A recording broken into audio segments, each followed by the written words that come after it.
Study abroad at Grinnell is really inclusive. The best experience I had was going around Russia in St. Petersburg, Moscow, and Novgorod. And I went the summer after my first year, so really you can go throughout your four-year experience at Grinnell.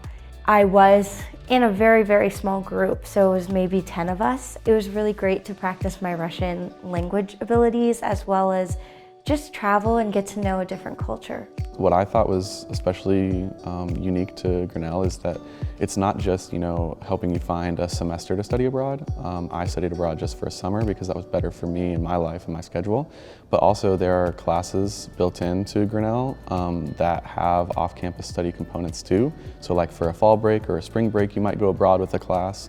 And so there are a multitude of different ways to sort of engage with the broader world than just, the traditional study abroad experience. I spent the summer in Cape Town, South Africa, and I was on a program that was connected to learning about the history and social justice of South Africa. And I also did an internship there where I was working in a youth home doing some teaching and social work type of things. The idea that you can meld a really positive sort of travel experience with also a deeply informative academic experience and also sort of an internship that's helping you grow professionally but also personally is super cool.